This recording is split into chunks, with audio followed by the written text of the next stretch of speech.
Hello guys, ఈరోజు మన interesting topic ఏంటంటే మొబైల్ ఫోటోగ్రఫీ అన్నమాట. ఎవ్రీ వీక్ మన ఛానల్లో ఒక ఫోటోగ్రఫీ టిప్స్ అండ్ ట్రిక్స్ గురించి వీడియో అయితే పెడదానని చెప్పాను కదా.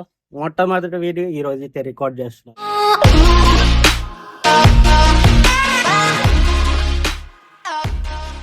లేట్ చేయకుండా మనం అయితే వీడియోలోకి వెళ్ళిపోదాం. ఎందుకంటే ఒకవేళ మీరు మీ ఫ్రెండ్స్కి ప్రోగా ఫోటోస్ తీసి మీ ఫ్రెండ్ ఎట్లా తీసినప్పుడు మీరు అనుకోవచ్చు కదా, ఎవరైనా వీడియో రేట్ తీసిండండి. సో అలాంటి వాళ్ళకి ఈ వీడియో అయితే షేర్ చేయండి.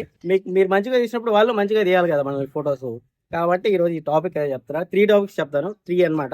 ఒకటి లైటింగ్, ఒకటి వచ్చి ఫ్రేమింగ్, ఇంకోటి బేసిక్గా మొబైల్ యాంగిల్ అనమాట. ఓకే, ఫస్ట్ అయితే మనం మొబైల్ యాంగిల్ గురించి తెలుసుకుందాం. మొబైల్ ఎలా పట్టుకోవాలి యాంగిల్ అనేది. ఇది వచ్చి మనిషి అనుకుందాం. దీన్ని నేను ఫోటో తీస్తాను. సో దాన్ని బట్టి మీకు అర్థమవుతుంది. కొంచెం వెనక్కి జరుగుతుంది. ఫస్ట్ దగ్గరికి వచ్చేసాను. మొబైల్ ఇట్లా ఉంది కదా, స్ట్రైట్గా పెట్టి ఫోటో తీస్తున్నా. ఓకే, ఇక్కడి నుంచే ఫోన్ కదలకుండా మళ్ళీ నేను ఇట్లా పైనుంచి ఇట్లా బెండ్ చేశాను అనమాట. ఫోన్ ఇట్లా అదో క్రాస్గా. సో ఇలా ఫోటో తీస్తున్నా. ఈ 2 ఫోటోలు ఎలా ఉంటాయి అనేది ఒకసారి మీకు రిజల్ట్ అయితే చూపిస్తారు చూడండి. ఓకే, ఇప్పుడు మీరు ఈ ఫోటోని అయితే గమనించినట్టయితే ఈ ఫోటో పైనుంచి తీసిన ఫోటో అనమాట. సో తల మీద మొత్తం గ్యాప్ అనేది ఏమి లేకుండా కాళ్ళ కింద ఫుల్ గ్యాప్ ఉంది, చూసారా. సో ఈ ఫోటోకి అట్లాగే మనం కరెక్ట్గా స్ట్రైట్గా పెట్టాము. మొబైల్ స్ట్రైట్గా పెట్టిన ఫోటో అది ఎలా ఉన్నది అనేది ఇప్పుడు ఒకసారి చూడండి. ఆ ఫోటోకి ఈ ఫోటోకి చాలా తేడా ఉంటుంది, చాలా డిఫరెన్స్ ఉంటుంది అనమాట. సో మనం ఫోన్ ఎంత డైరెక్షన్ చేంజ్ చేస్తే అంత కరెక్ట్గా అనేది ఫోటో వస్తుంది అనమాట. నువ్వు ఎట్లా పెట్టి తీసినప్పుడు కాళ్ళ కింద ప్లేస్ ఎక్కువ వచ్చి పైన తల లేకుండా అది అసలు ఎలా అంటే పిచ్చిగా వస్తుంది. అదే ఫోన్ని స్ట్రైట్గా పెట్టి తీసిన ఫోటో అనేది పర్ఫెక్ట్గా వస్తుంది అనమాట. ఇలా వచ్చి ఇంత కరెక్ట్గా పర్ఫెక్ట్గా నీట్గా ప్రో టిప్గా ఉంటుంది అనమాట ఫోటో అనేది. ఫోటోకి ఫ్రేమ్ అనేది చాలా ఇంపార్టెంట్ అనమాట. ఫ్రేమ్ అంటే ఇప్పుడు ఇందాక చూసిన యాంగిల్స్ అనమాట. ఇట్లా మొబైల్ని ఇలా తీయడం. సో ఈ మొబైల్తో మీరు ఎలా తీసినా ఏం కాదు, కానీ సో ఫోటోకి ఫ్రేమ్ అనేది లేకపోతే ఆ ఫోటో వేస్ట్ అయిపోతుంది అనమాట.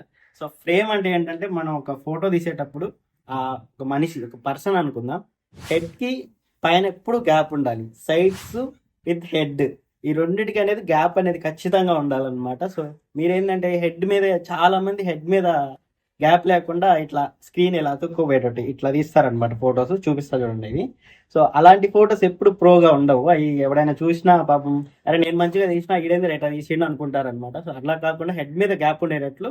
సో లెగ్స్కి స్టార్టింగ్ స్క్రీన్ అనమాట. లెగ్స్ నుంచి ఇట్లా ఉండాలి, హెడ్ మీద గ్యాప్ ఉండాలి. అర్థమైందా? సైడ్ కొంచెం, అలాగే లెగ్ పైన హెడ్ మీద. మనిషి అనేవాడు స్క్రీన్కి మిడిల్లో ఉండాలన్నమాట. ఆ పర్సన్ని మనం ఇలా ఫోన్ వీడియో తీసినా ఫోటో తీసినా స్క్రీన్లో ఆ పర్సన్ అనేవాడు మిడిల్లో ఉండాలన్నమాట. మిడిల్లో ఉంటే కాళ్ళు కింద నుంచి స్టార్ట్ అవ్వాలి. అలాగే హెడ్ మీద గ్యాప్ అనేది కంపల్సరీ ఉండాలన్నమాట. ఈ ఫ్రేమింగ్కి, ఒక ఫోటోకి, అది కెమెరా అవ్వచ్చు, ఫోన్ అవ్వచ్చు, ఏదైనా అవ్వచ్చు, ఫోటో తీయడానికి ఇది మాత్రం చాలా ఇంపార్టెంట్ అనమాట. ఇది ఖచ్చితంగా మీరు పాటించండి ఒకసారి. మీ ఫోటో స్కిల్స్ అనేవి ఖచ్చితంగా పెరిగిపోతాయి అనమాట. మీ ఫ్రెండ్ అప్పుడు మిమ్మల్ని తిట్టడు, ఖచ్చితంగా అదే బాగా తీసినవరా అంటాడు. సో వాడు మనకు బాగా తీసినప్పుడు మనం వాళ్ళకి బాగా తీయాలి కదా. సో అందుకోసం మీరు ఈ వీడియో అయితే ఖచ్చితంగా చూడండి భాయ్, లాస్ట్ వరకు చూడండి. అలాగే మీ ఫ్రెండ్కి కూడా షేర్ చేయండి. ఓకే, థర్డ్ వచ్చి లైటింగ్ అనమాట. మన లైటింగ్, బేసిక్గా లైటింగ్ అనేది మొబైల్కి, ఫోటోకి చాలా ఇంపార్టెంట్ అనమాట. మీరు ఏ ఫోన్ అయినా పర్లేదు, అది ఐఫోనే కావచ్చు అని అనుకోవచ్చు, ఏ ఫోన్ అయినా పర్లేదు, లైటింగ్ అనేది చాలా ఇంపార్టెంట్ అనమాట ఫోటోకి. ఓకే, మీకైతే క్లియర్గా అర్థం అవ్వాలి. నేనైతే ఇంట్లోకి వచ్చిన అనమాట. పైన అంటే అది క్లారిటీగా అర్థం కాదు, లైటింగ్ అనేది వేరేగా ఉంటుంది. సో కిందకి వచ్చినాక క్లియర్గా చూపిస్తుంది చూడండి. నేనైతే తలుపు దగ్గర ఉన్నాను అనమాట. సో తలుపు దగ్గర ఉండడం వల్ల నా వెనకాల లైటింగ్ ఉంది. సో మీరు బాగా అబ్జర్వ్ చేస్తే నా వెనకాల లైటింగ్ ఉంది. నేను ఇప్పుడు లైటింగ్కి తిప్పుతాను, అంటే ఫ్రంట్కి తిప్పుతాను చూడండి.